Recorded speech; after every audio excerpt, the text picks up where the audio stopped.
सद्गुरु पैमावली मातोश्री माई यांना प्रथम कृतज्ञपूर्वक नमस्कार आणि आपण सर्व सद्भक्त सच्चोते आपणा सर्वांना आदरपूर्वक नमस्कार. आज एक प्रश्न असा आलेला आहे, साधना करताना साधनेत लक्ष लागत नाही, मन इतर विचारात गुरफटत आहे. मनाला साधने स्थिर करण्याचा प्रयत्न केला मन जास्तच अस्थिर होते. मनात अनिष्ट विचार येतात, तसेच मनात राग उत्पन्न होतो आणि डोकं दुखणं, जड होणं असे होते.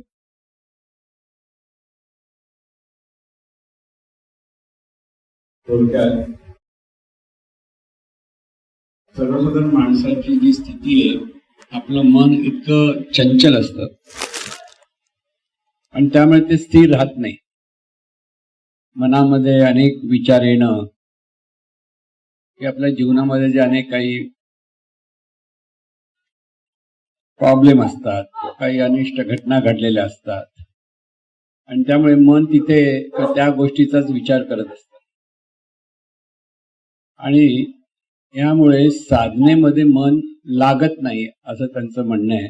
आणि हा प्रश्न बहुतांशी लोकांचा असतो की असं काही नाही की त्यांचाच आहे, सर्वसाधारण माणसाचा हा प्रश्न आहे की साधनेत मन लागेल किंवा साधना करत असताना मनामध्ये दुसरेच विचार भरपूर येतात आणि जितका प्रयत्न करायला लागला तितकं मन अस्थिर होतं. आणि म्हणून इथे नेमकं काय केलं पाहिजे, की ते कसं त्याच्यातून बाहेर पडायचं, हा प्रश्न त्यांचा आहे. साधनेसाठी विरक्तीची गरज असते असं एक सांगितलं जातं की विरक्त झाल्याशिवाय साधना जमत नाही. आणि संसारी माणूस हा शक्यतो विरक्त नसतो, तो आसक्त असतो. आपल्या संसारातल्या अनेक गोष्टीमध्ये आपण इतके गुंतलेलो असतो की त्याच्यातून बाजूला होऊन साधनेसाठी बसायला पाहिजे, ते सर्वसाधारण माणसाला जमत नाही. कारण नेहमीच्या जीवनामध्ये, नेहमीच्या ज्या घटना घडत असतात जीवनामध्ये, मन इतकं आपलं आसक्त असतं आणि तिथेच मन ओढलं जातं आणि त्यामुळे साधनेला बसताना सगळे विचार त्याचेच येतात. काही वाईट घटना घडल्या तर त्या वाईट घटनेचं होतं, कुठे मान अपमान झालाय तर त्याचा विचार येतो, कधी चांगल्या गोष्टी घडल्या त्याचाही विचार येतो, नाही असं नाही. पण साधना म्हणजे विचाररहित अवस्था साधणं. विचाररहित अवस्था साधणं तितकं सोपं नाहीये, कारण आपलं मन हे सतत विचाराच्या अंगाने स्फुरत असतं. मनामध्ये बाहेरच्या घटनेचे विचार येतात किंवा मनामध्ये पूर्वी घडलेल्या घटनांचे जे काही विचार असतात ते आपोआप यायला लागतात आणि तिथे साधक गोंधळून जातो, काय करायचं असा तो प्रकार आहे. खरं म्हणजे अशा मनाच्या अवस्थेतून दूर होण्यासाठीच साधना करायची. सर्वसाधारण माणसाचं मन असंच असतं, मन चंचल आहे असं अर्जुन सुद्धा कृष्णाला सांगतो की वाऱ्याची मोठ बांधता येईल पण या मनाला काही बांधता येत नाही. आणि त्यामुळे अर्जुनासारखा शिष्य असताना की ज्याचं नामस्मरण केवढं तरी प्रचंड नामस्मरण करायचं, त्याची जर ती अवस्था असेल तर आपली सर्वसाधारण माणसाची अवस्था तशी होणारच. पण सद्गुरु कृपेने आपल्याला त्याच्यातून पुढे कसं जायचं हे कळलं पाहिजे. इथे सद्गुरूंची आवश्यकता असते.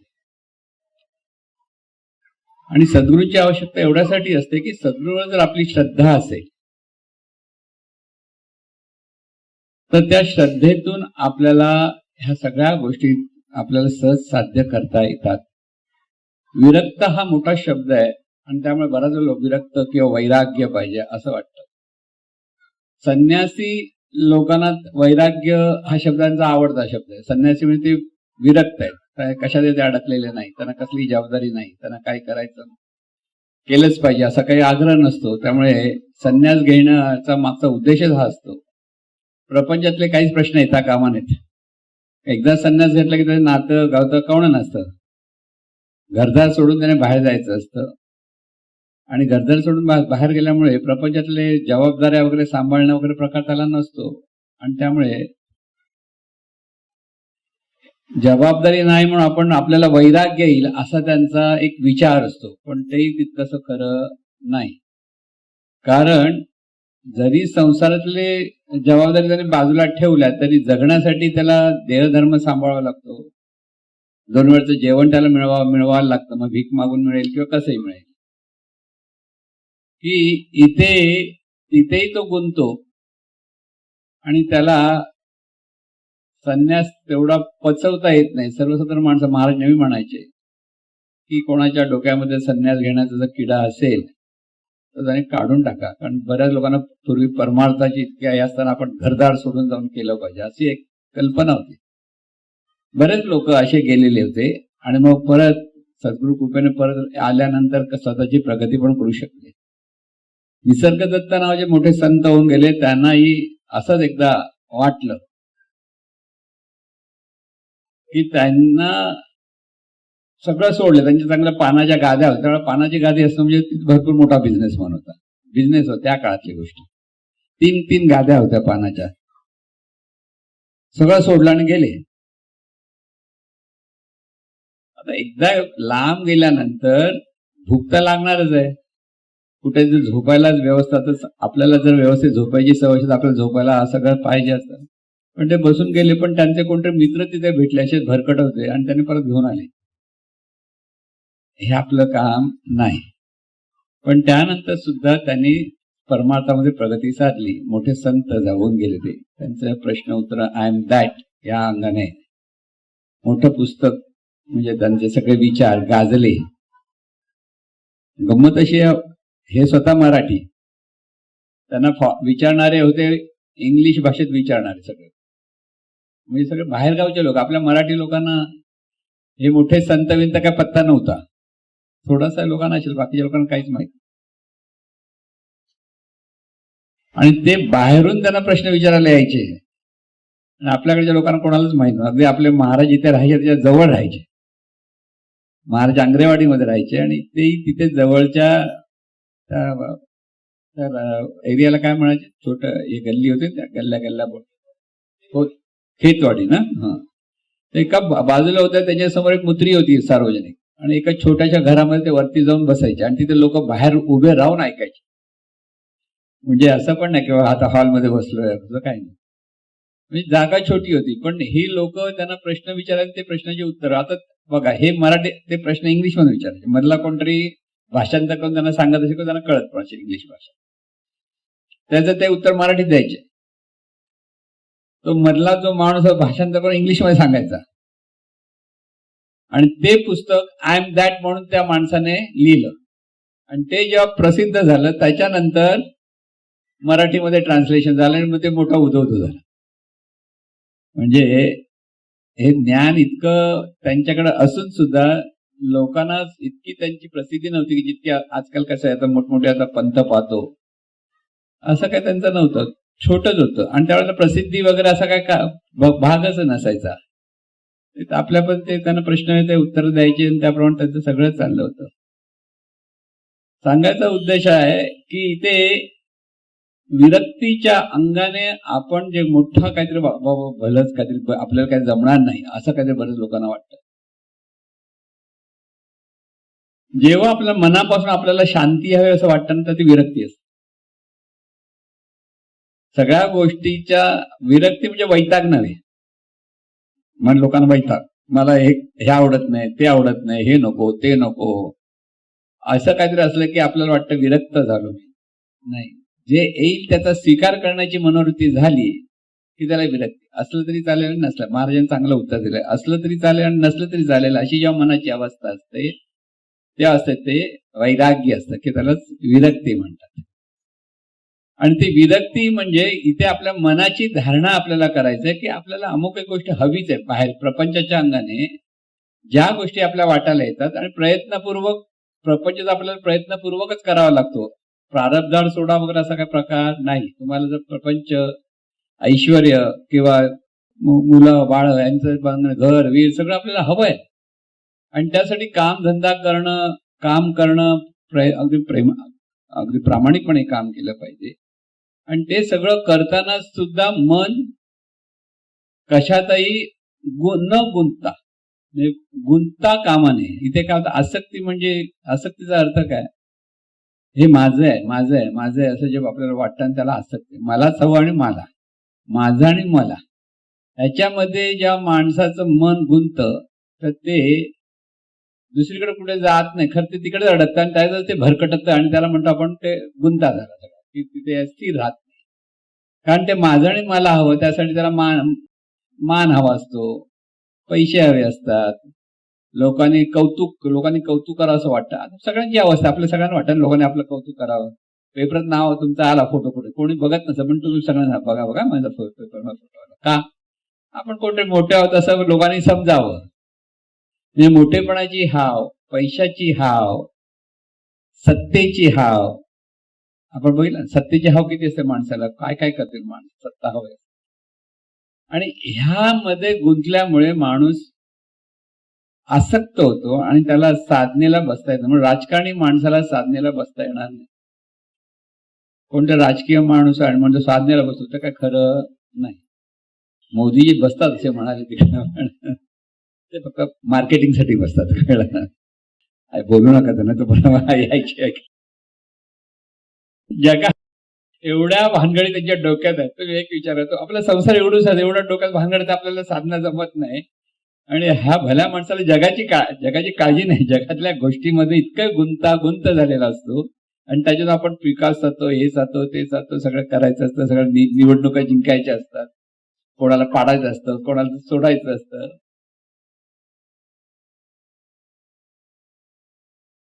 अशी माणसं विरक्त होऊ शकत नाही. राजकारणी माणूस कधीच विरक्त होऊ शकत नाही. राजकारणामध्ये एकच माणूस विरक्त होता आणि ते म्हणजे महात्मा गांधी. म्हणून महात्मा म्हणतात त्यांना, खरोखर महात्मा होते. आजच्या लोकांना ती किंमत नाही, की त्यावेळेच्या राजकारणी लोकांना तेवढी किंमत कळली नाही, जे जवळचे त्यांना कळली. पण राजकारण म्हणजे त्यांचं राजकारण आजच्या काळासारखं राजकारण नव्हतं. आजचं राजकारण म्हणजे कोणाची तंगड्या खेच, कोणाला पाड, कोणाला तुरुंगात टाक, जबरदस्तीने आरोप करा. मीडियाच्या ठिकाणी एवढा मोठा अपप्रचार केला जातो की आपल्याला खरोखर हा माणूस चांगला की वाईट आहे प्रश्न असा निर्माण होतो. इतकं राजकारण म्हणजे अराजकारण आहे आजचं, खरं राजकारण नाही. पूर्वीच्या काळी महात्मा गांधींचं राजकारण म्हणजे स्वातंत्र्य हवं होतं लोकांना व्यवस्थित कपडे हवे होते, म्हणून ते स्वतः बिचारे बघितलं की लोकांना कपडे पण घालायला नसायचे, त्यामुळे स्वतःच पण आपण अर्धे वरचे म्हणजे अगदी धोतर पंचा निसून त्यांनी हे केलेलं.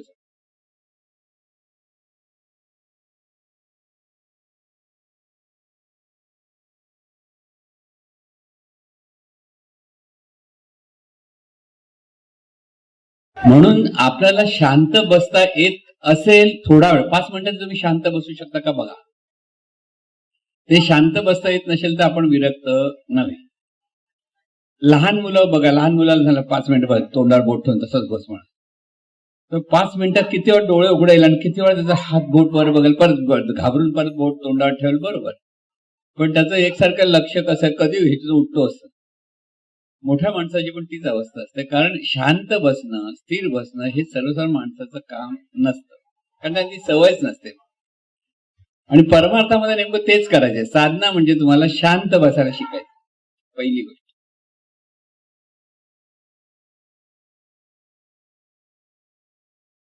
शांत बसायचं याचा दुसरा अर्थ असतो की शांत म्हणजे नुसतं गप्प बसणं म्हणजे शांत बसणं नाही. माणूस गप्प बसलाय म्हणजे तो शांत नाही झाला. त्या मनामध्ये हजारो विचार चालू असतात आणि त्या विचारात तो कुठेतरी असतो, फक्त बोलत नाही, दाखवत नाही, त्यालाही शांती म्हणत नाही. इथे मनामध्ये आलेले विचार कमी कमी कमी कमी होत जाणं, आणि जेव्हा विचार कमी कमी होत जातात तेव्हाच मनाला शांतता मिळते. म्हणून ह्या ज्या साधकाने प्रश्न विचारला की ते मनामध्ये सगळे विचारतात, हे येतात, ते सर्वसाधारण माणसाची ती गतच आहे. म्हणून आता इथे हे सगळे विचार कोणाला येतात? हे सगळे विचार मी अमुक आहे हे जे आपल्या स्वतःकडे एक धारणा धरून बसलेलो आहे आपण, मी अमुक आहे म्हणजे मी अमुक नावाचा, मी अमुक जातीचा, मी अमुक धर्माचा, मी अमुक पंथाचा, नात्या गोत्याचा, हे सगळं मी तिथे अडकलेलं आहे प्रत्येकाचा. आणि त्या नात्या गोत्यामध्ये किंवा त्याच्यातून मिळणारा मानपान हवा, सर्व हवं, असं जे सगळं गाठोडं जे आहे तो मी अमुक आहे. तो मी अमुक घेऊन बसलो साधण्याला तर ते साधना होऊ शकत नाही. म्हणून हे गाठोडं आपल्याला बाजूला करता आलं पाहिजे. पण ते गाठोडं बाजूला करायचं म्हणजे ते कळत नाही आपल्याला आणि त्यामुळे हा गोंधळ होतो. ह्या गाठोडाची मूळ जे आहे तो मी अमुक आहे की मी असा आहे असं जे प्रत्येकाला वाटतं ना, ते बाजूला करता आलं पाहिजे. आणि ते बाजूला करायचं म्हणजे काय, मनाने आपल्याला ते सांगता आलं पाहिजे की मी म्हणणारं जे तत्व आहे हे तत्व मी आहे. लक्षात घ्या, मी म्हणून जे आपल्याकडे काही ते जाणणं चालू आहे, प्रत्येक गोष्ट त्या मीतून आपण जे करत असतो ते तो मी जो आहे तो मी अमुक नाहीये. त्याला नाव नाहीये, गाव नाहीये, जात नाहीये, बोध काही नाहीये. तो मी फक्त जाणणारा मी आहे.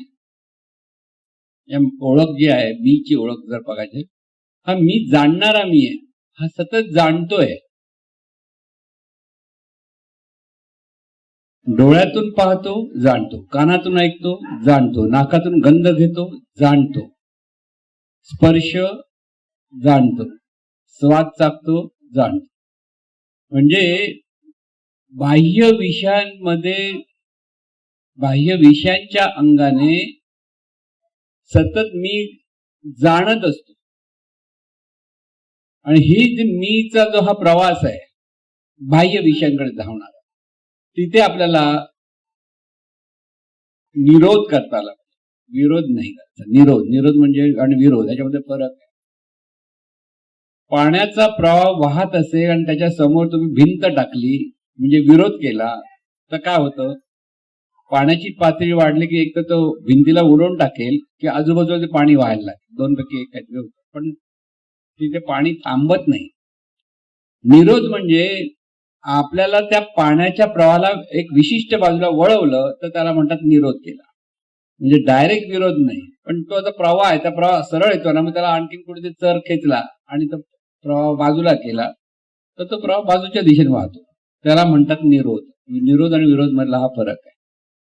तसं विचारांचा प्रवाह जो आपला भरपूर निघत असतो त्याचा निरोध करायचा, त्याला विरोध नाही. विरोध करायला लागतं, मन ऐकत नाही.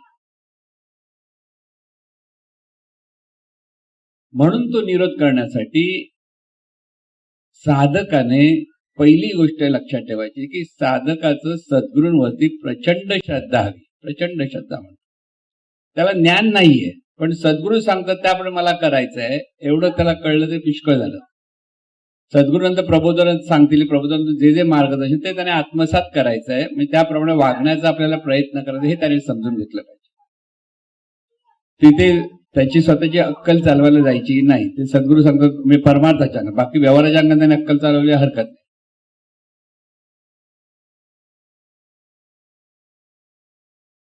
आणि म्हणून सद्गुरूंवरती श्रद्धा, सद्गुरूंप्रती आदर, कृतज्ञता ह्या सगळ्या भावना त्याच्याकडे असल्या पाहिजेत. आणि त्यामुळे साधनेला बसताना सद्गुरूंना नमस्कार करून, सद्गुरूंनाच प्रार्थना करून साधनेला बसायचे.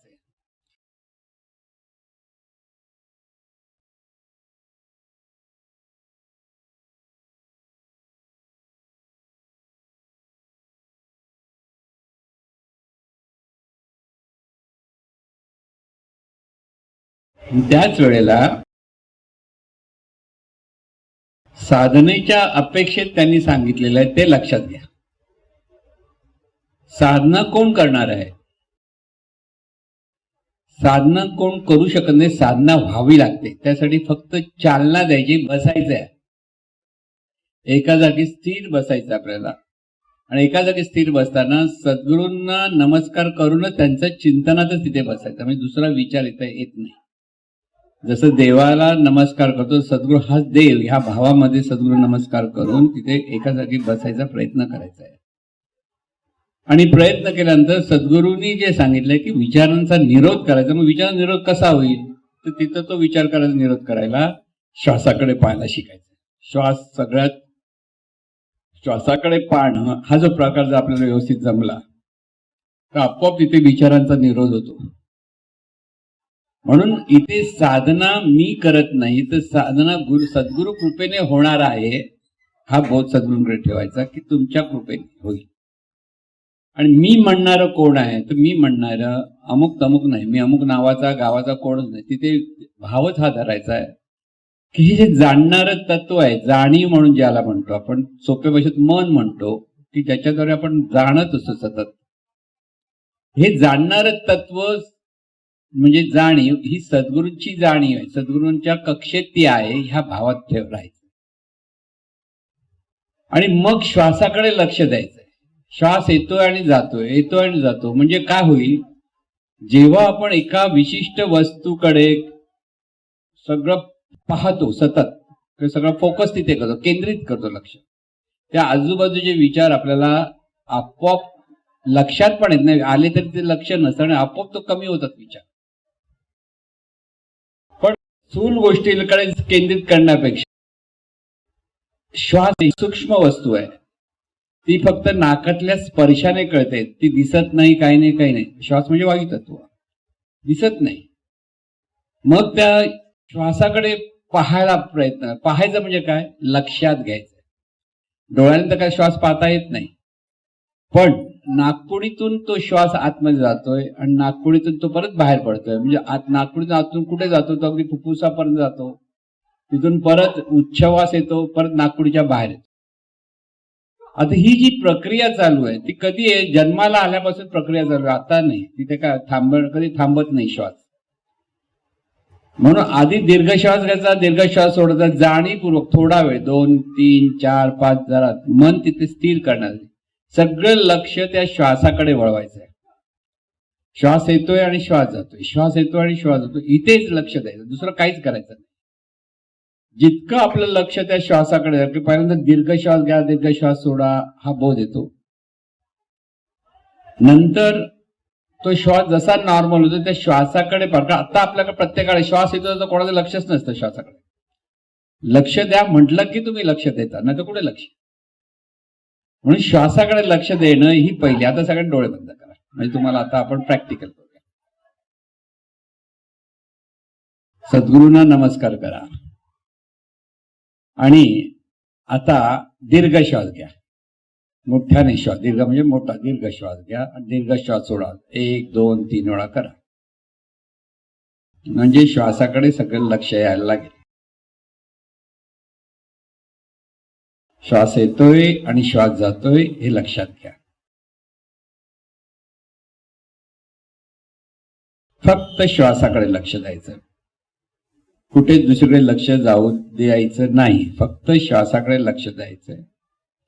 श्वास येतोय, श्वास जातोय, श्वास येतोय, श्वास जातोय, श्वास येतोय, श्वास जातोय, श्वास येतोय, श्वास जातोय.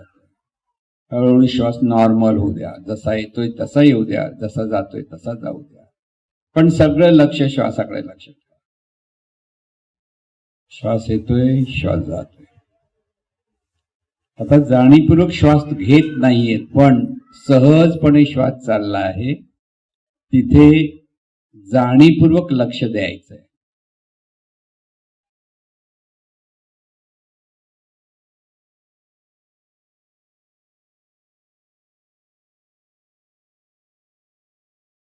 डोळे बंद आहेत, नाकपुडीतून श्वास सहज येतोय आणि सहज जातोय, प्रयत्न न करता श्वास घेतला जातोय आणि परत बाहेर पडतो. अतिशय मंद, जसा जितकं लक्ष देता येईल तसं तसं श्वास जसा जसा मंद होत जाईल तसं तसं मन शांत होत जाईल. जितकं मन मंद म्हणजे श्वास मंद झाला की मनातले विचारही कमी कमी होत जातील आणि ते तसं तसं मन अधिक अधिक निवांत होत जात आहे. फक्त बघत बसा, दुसरं काही करायचं नाहीये, देवाचं नाव घ्यायचं नाहीये, कुठे काहीच करायचं नाही, फक्त सद्गुरु स्मरण आहे. सद्गुरु समोर बसलेले आहेत, श्वास येतो आणि श्वास, त्यांच्या आज्ञेने फक्त श्वासाकडे पाहायचंय. सद्गुरूंची ही आज्ञा आहे, हा भाव धरायचा. श्वास येतो आणि श्वास जातो.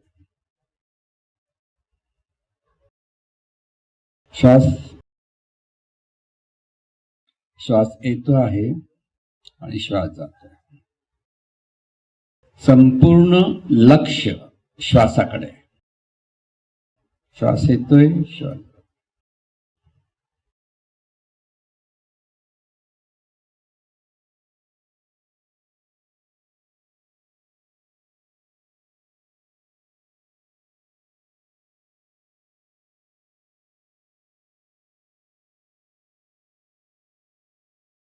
श्वास येतोय आणि श्वास जातोय. मनामध्ये विचार येतात, लक्षात घ्या. जरी श्वासाकडे पाहत आहात तरी कसला ना कसले तरी विचार तिथे चालू आहेत हेही लक्षात येईल. पण त्या विचारांकडे लक्ष देऊ नका, फक्त श्वासाकडे लक्ष द्या. श्वास येतोय आणि श्वास जातोय. फक्त लक्ष श्वासाकडे ठेवा. श्वास आतमध्ये आला नाकपुडीतून, परत आतमधून बाहेर पडला.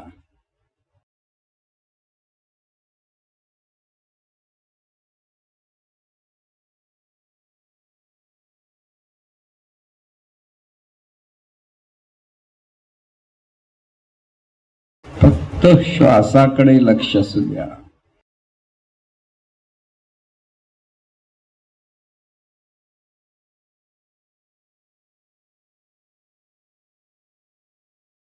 श्वास येतोय, जातोय हे कळतंय, हे लक्षात घेता येत आहे, त्याच्याकडे लक्ष देता येत आहे. हे लक्षात घ्या काय चाललंय. श्वास येतोय, जातोय. इतर विचार येत आहेत पण तिथे लक्ष देत नाहीये. सगळे लक्ष फक्त श्वासाकडे देतात आणि श्वासाकडे लक्ष सतत देणं चालू ठेवा. सगळं लक्षपूर्वक श्वासाला पहा.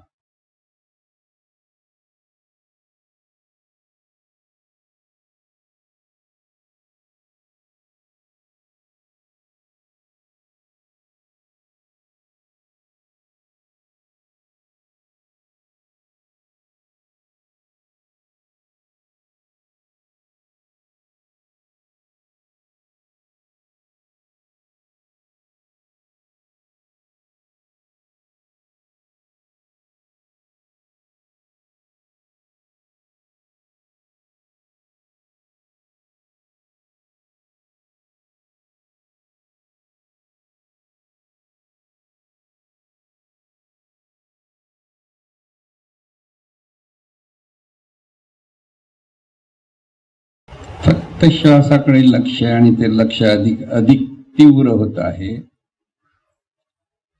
येणारे विचार हळूहळू कमी होत जात आहेत. हे सगळं लक्षात यायला लागेल.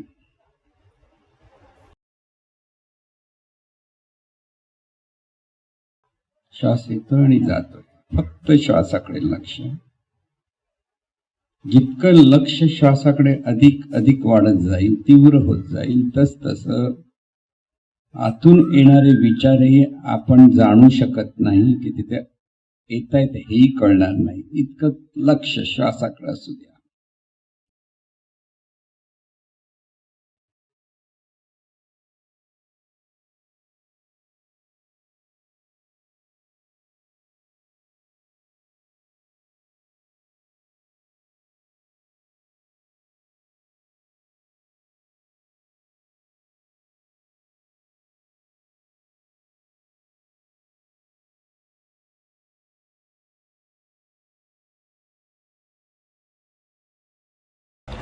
ओम शांती शांती शांती. हळूहळू डोळे उघडा.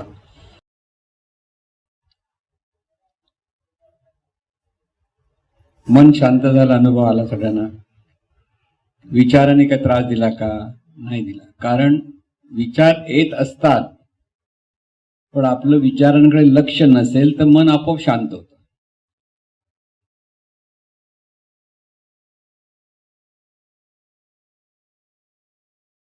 म्हणजे थोडक्यात आपल्या लक्षात येईल बघा. आपली जी तक्रार असते की बाबा मला विचार येतात, आता काय होतं, आपलं लक्ष तिथे विचारांकडे आपण द्यायला लागलो जितके विचार जास्त येतात. त्यामुळे मग प्रपंचातले असलेले प्रॉब्लेम असतात, माणसाला कसला तरी त्रास असतो, कधी आरोग्याचा त्रास असतो, कधी व्यवहारातला त्रास असतं प्रत्येकाकडे, किंवा काही माणसांमध्ये भांडणं तंटे चालू असतात त्याचा त्रास असतो. श्वासाकडे पाहताना हे त्या वेळेसाठी आपलं सगळं निघून जाईल. जर त्या क्षणी जर आपण फक्त श्वासाकडे पाहायला लागलो, ते प्रॉब्लेम आहेत, ते प्रॉब्लेम दूर नाही जाणार, पण त्या प्रॉब्लेमला तोंड देण्यासाठी सामर्थ्य वाढेल. लक्षात घ्या, हे सगळे प्रॉब्लेम आहेत. माणसाला कोणाच्याही प्रपंच करताना हे सगळे प्रॉब्लेम प्रत्येक माणसाला कमी जास्त प्रमाणात असतातच. कुठे व्यवहारात काहीतरी फसतो व्यवहार, कोणाकडे कर्ज असेल, कोणाला आरोग्याचे प्रॉब्लेम असतील, किंवा घरातल्या वाद असतात, किती असतं. पण ह्याच्यातून त्या एका क्षणासाठी मुक्त व्हायचं असेल तर काय केलं पाहिजे? ह्या सगळ्या चिंता बाजूला गेल्या पाहिजेत, आणि ह्या सगळ्या चिंता बाजूला करून फक्त श्वासाकडे पहा. श्वासाकडे पाहणं, श्वासाकडे लक्ष देणं, हे जितकं आपण करायला लागतो तितके विचार हळूहळू कमी होतात, किंवा विचारांकडे लक्ष न दिल्यामुळे विचार त्रास देत नाहीत. आपण विचारांकडे लक्ष देतो तेव्हा इष्ट अनिष्ट विचार आपल्याला त्रास देतात, म्हणून आपण अस्थिर असतो. हे करू की ते करू, असं करू की तसं करू, मोठं दुःख डोक्यावर पडतं, घरातला कुठं मृत्यू पडला तर अशी माणसं एकदम घाबरतात. आपण पुढचं कसं होणार, काय होणार, मनात मोठी पोकळी निर्माण होते. हे सगळं प्रॉब्लेम आपल्याला येतात, ते मन आपलं अस्थिर करून टाकतात. मग पहिलं मन स्थिर झालं पाहिजे, आणि पहिलं मन स्थिर होण्यासाठी इथे फक्त श्वासाकडे लक्ष द्यायचं.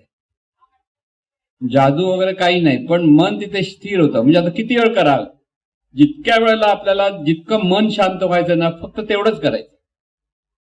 नामस्मरण वगैरे पुढच्या गोष्टी आहेत, पहिले मनाला स्थिर करा.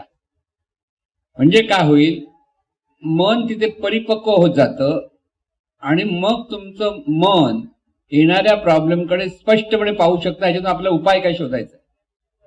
उपाय आहे, जिथे अपाय तिथे उपाय असतोच. फक्त तो उपाय कसा शोधायचा, ज्याचं त्याला नाही कळतं सद्गुरूंना विचारून तो उपाय काय आहे तो विचारून घ्यायचा असतो. पण कोणताही अपाय म्हणजे अगदी आपल्या डोक्यावर काहीतरी मोठा पहाड कोसळतो असं नसतं. सर्वसाधारण माणसाचं मन असं आहे की एवढीशी माशी असते, माशी केवढी आहे, पण तिला बहिरगोल भिंगातून बघा एवढी मोठी वाटते. तसं हे मन आपण भावनेच्या भिंगातून त्या प्रॉब्लेमकडे बघतो, आपल्याला एवढा मोठा आपल्याला प्रॉब्लेम, आपल्यासारखा कोणाचा प्रॉब्लेम नाही.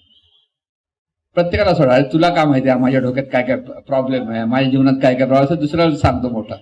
प्रत्येकाला प्रॉब्लेम आहे, कारण आपण आपल्या त्या विशिष्ट भावनेतून त्या प्रॉब्लेमला एवढं मोठं करून बघत असतो, आणि तिथेच आपले सगळे विचार चालू होतात, तिथे अडकले जातो, आणि त्यातून आपल्याला बाहेरच पडता येत नाही. तुम्हाला ह्या सगळ्या गोष्टीतून बाहेर पडता आलं पाहिजे. म्हणजे विरक्त व्हायचं म्हणजे काय ते मी तुम्हाला सांगतोय. इथे वैराग्य येण्यासाठी मनाला स्थिर व्हायला लागलं की ते वैराग्य येईल, आणि वैराग्यातून मन स्थिर होतं नाही, मन स्थिर झालं की वैराग्य येतं. उलट की मनाला जर तुम्हाला पाहिजे तेव्हा स्थिर करता आलं ना, तर तुम्हाला विरक्त झालं म्हणून सांगा. आता तिथून बाहेर पडल्यानंतर प्रॉब्लेम आहेत, पण प्रॉब्लेम पूर्वीसारखे तुम्हाला टोचणार नाहीत. शांतपणे तिथे पाहू शकता. उपाय काय हे तुम्हाला कळायला लागतं, कारण तिथे मन मजबूत होतं.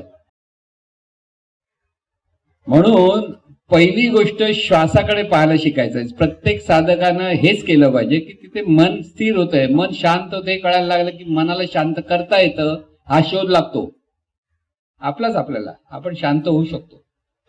इथे जर एकदा कळलं की मग पुढच्या गोष्टी करायच्या असतात. मग इथे सद्गुरू पुढे काय सांगितलं ते लक्षात घ्यायचं. म्हणून सद्गुरू नेहमी जर व्यवस्थित जर एखाद्याकडे साधन करून घ्यायचं असेल तर पहिलं त्याला स्थिर कसं बसायचं तेवढंच सांगावं लागतं. एका जागी बसायला पण काही लोकांना जमत नाही, बसत नाही एका जागी, इकडे हलतो तिकडे हलतो, इकडे बघतो तिकडे बघतो, असं होतं ना. इथे तुम्हाला स्थिर बसता आलं पाहिजे, त्यालाच वैराग्य म्हणायचं. प्रश्न प्रॉब्लेम सुटणार नाही, परत लक्षात ठेवा, पण त्या प्रॉब्लेमला तोंड देण्याची शक्ती आपल्याकडे येते, ते सहन करण्याची शक्ती येते, की त्याच्यातून त्याच्या पुढे कसं जायचं हा उपाय आपल्याला कळतो, त्यातून पुढे जात आहे. पण मनाची शक्ती वाढवायची आहे. इथे आपलं मन आपण अशक्त करून बसलेलो. आपल्याला जर एखादा आपल्या अंगामध्ये ताकद नसते आणि आपण म्हणतो चला 100 किलो वजनाचे आपण उचलून वर पाठीवर घेऊन धावू, उचलतानाच आपण वाकून जातो आणि मग म्हणतो नाही रे बाबा जमत. पण हळूहळू तुम्ही 100 किलोच्या ऐवजी 10 किलो उचलून बघा, 20 किलो उचलून बघा, 15 किलो करता करता 100 किलो उचलता येतं. कारण जसं जसं शरीर मजबूत होत जातं तसं तो वजन उचलू शकतं. जसं शरीर हे वजन उचलू शकतं तसं मनाची गोष्ट आहे. मनाचा कोणत्याही प्रॉब्लेमकडे मन झुकू शकत नाही. कारण मनाकडे प्रचंड शक्ती आहे पण ती आपल्याला कळत नाही. आपल्याला जर ते कळलं की हे मन हे स्थिर बसू शकतं आणि त्याच्यात ते उपाय शोधू शकतं आणि त्या मनाला एकदा ती शक्ती प्रदान झाली की ते कुठेही काही चांगल्या गोष्टी करू शकतं. म्हणून सर्वात महत्वाचं म्हणजे मनाची शक्ती वाढवायची आपल्याला. आपलं आज मन अशक्त आहे आणि म्हणून साधनेला आपण बसू शकत नाही. हे प्रत्येकाने व्यवस्थित समजून घेतलं पाहिजे. म्हणजे इथे व्यायाम एकच, फक्त श्वासाकडे बघत बसा, हा व्यायाम.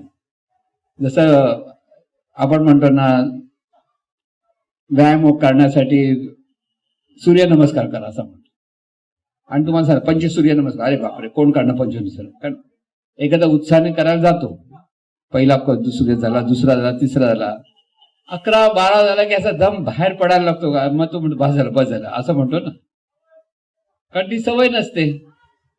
पण एकदा ती 5 केले, दुसऱ्या दिवशी आणखी 6वा केला, तिसऱ्या दिवशी 7वा केला, असं करता करता 25 होतात. पण त्या स्टेप बाय स्टेप झाला. एकदम 25 करायला तर नाही होणार, मग अंग दुखून जाईल, वर चालता पण येणार नाही, कंबर पण दुखेल, सगळं होईल. पण शक्ती ही हळूहळू वाढवत जायची असते. तशीच मनाची शक्ती पण आपल्याला वाढवायची आहे. म्हणून 5 मिनिटं बसता आलं, 20 मिनिटं बसता आलं की लक्षात येईल की आपण बसू शकतो. आधी हेच कळलं म्हणजे आपण बसूच शकत नाही. काही लोकांचं झालं साधनेला बसा, नाही जमणार बाबा आम्हाला नाही जमत असं म्हणतात ना. की महाराज पूर्वी म्हणायचे 20 मिनिटं नामस्मरण करा. बऱ्याच लोकांना जमत नव्हतं कारण ते तसे बसायची कसं तेच त्यांना कळत नव्हतं. मग महाराज म्हणजे माझ्यावर बरोबर येऊन बसा, मग बसा, तरी ते येत नव्हते. बऱ्याच वेळेला हा जो प्रकार होतो की आपल्याला आपल्या मनाची शक्ती वाढवायची. मला हे जमत नाही, मला ते जमत नाही असं ज्या मनाच्या मध्ये असतं ना, ते मन अशक्त म्हणून समजा. मनामध्ये शक्ती असून सुद्धा त्या शक्तीचा प्रभाव पडत नाही. आणि म्हणून मन जेवढं श्वासाकडे स्थिर व्हायला लागेल तसं मनाची शक्ती वाढत जाते. आणि जशी जशी मनाची शक्ती वाढत जाते तसा तो साधक साधनेसाठी परिपक्व व्हायला. म्हणून पहिली स्टेप श्वासाला पाहायचा आहे आणि श्वासाला पाहत पाहत येणारे आजूबाजूचे सगळे प्रॉब्लेम, बसताना आधीच सद्गुरू नमस्कार करा. तिथे हा प्रॉब्लेम तो प्रॉब्लेम सद्गुरूंना सांगायला जाऊ नका. तिथे मनात म्हणून सद्गुरू बघा हा प्रॉब्लेम आहे, ह्याच्यातून सोडवा, त्याच्यातून सोडवा, त्याच्यातून सोडवा. सोडवण्यासाठी गेलेले नाही, तुम्हाला सोडायचं कसं सोडायचं हे कळण्यासाठी तुम्ही गेलेले. विपश्यना म्हणून जो हा प्रकार आहे गौतम बुद्धांचा, आणि आपल्याकडे विपश्यना केंद्र भरपूर आहेत. त्यांचे ते गोयंका म्हणून जे होते, त्या गोयंकांना असा प्रॉब्लेम होता की त्यांचं डोकं दुखायचं, त्याला अर्धशिशी म्हणतो ना आपण, की इतकं डोकं दुखायचं. तसे खूप ब्रह्मदेशामध्ये ते मोठे व्यापारी होते. त्या काळामध्ये मॅट्रिकमध्ये ते पहिले आले होते त्या तिकडे. पण पुढे ते शिकले नाहीत कारण घरातले सगळे प्रॉब्लेम आल्यामुळे त्यांनी व्यापार केला. व्यापारात पण त्यांनी यश भरपूर मिळालं. पण त्यांना हा आजार निर्माण झाला आणि त्यासाठी बरेच औषधं केली, लंडन बिंडन सगळे जाऊन आले, तरी ते काय थांबत नव्हतं. एक दिवस कोणी त्यांनी सांगितलं की तुम्ही तिथे जा, तुम्हाला काहीतरी उपाय मिळेल. तिथे गेले आणि त्यांचे ते विपश्यनाचे ते मुख्य होते. त्यांनी विचारलं माझं हे केलं तर बरं होईल का? तो मला नाही होणार बरं, त्याच्यासाठी हे तसे देऊ नकोस. कारण का ते डोक्यात घेऊन जर माणूस बसलं तर ते त्याच्यातून सुटू शकत नाही. पण तरी पण त्यांना वाटलं जाऊन देत नाही, काय सांगतो. आणि तिथे गेले आणि त्याच्यात ते पारंगत झाले. ते आज भारतामध्ये किती आणि जगामध्ये केंद्र विपश्यना केंद्र निघाली. ते कुठून सुरू झालं? फक्त श्वासाकडे पाहण्याकडे. श्वासाकडे पाहणं म्हणजे फक्त गौतम बुद्धाने शोध लावला असं नव्हे, त्याच्या अगोदर अनेक आपल्या साधू संतांनी त्याच्यावर प्रयोग केलेले आहेत. कारण हा उपाय जो असतो तो अनेकांचा आहे. म्हणजे बऱ्याच पंथामध्ये श्वासातूनच हे करण्याचा हा अभ्यास केला जातो आणि तिथे आपल्याला मन स्थिर होतं. म्हणजे इथे पहिली स्टेप आपल्याला लक्षात ठेवायचं, आपल्याला मन स्थिर करायचं. प्रॉब्लेम मध्ये जितके तुम्ही विचार करायला लागाल तितकं मन गुंतत जाईल आणि इतकं ते निराश होत जातं की आपल्याला काही सुचत नाही, काही कळत नाही, झोप लागत नाही, ह्या सगळ्या गोष्टी तयार होतात. म्हणून इथे मनाची शक्ती पहिली वाढवणं हा त्याचा उपाय आहे. एकदा ते कळलं ना की मग पुढच्या गोष्टी आपण पुढच्या वेळेला समजून घेण्याचा प्रयत्न. आठवून ठेवा फक्त पुढच्या वेळी मंगळवारी जेव्हा येऊ तर पुढच्या स्टेप काय ते आपण पुढे समजून घेऊ. आता घरी जाऊन फक्त श्वासाकडे पाहायचा प्रयत्न करा. जरा वाटलं की 15 मिनिटं बसा, 20 मिनिटं बसा, जितक्या वेळ बसता येईल तितकं बसा आणि तिथून मन शांत होते हे आपोआप तुम्हाला कळेल. आपोआप काय त्याच्यावर खूप केलं पाहिजे असं नाही. बसा फक्त मनापासून सद्गुरूंचं स्मरण करा. अगदी समोर बसले सद्गुरू ह्या भावामध्ये राहा आणि आज्ञाधारक मुलाप्रमाणे शिक्षक समोर असलं की मुलगा बरोबर पुस्तक वाचायला लागतो ना, तसं की तिथे समोर आहेत ते बघतायत आणि आपण फक्त ते श्वासाकडे लक्ष देतोय. त्या लक्ष देण्याचा अभ्यास करा. हळूहळू मन शांत होईल, निवांत होईल आणि मग आपल्याला कळेल की आपण बसू शकतो आणि इथे खरं साधनेची सुरुवात साधकाला करता येईल. मग पहिली स्टेप सगळ्यांनी व्यवस्थित करायची आहे आणि मग आपण पुढच्या स्टेपकडे जाऊया. आता आपण इथेच थांबूया. सद्गुरुनाथ महाराज की जय.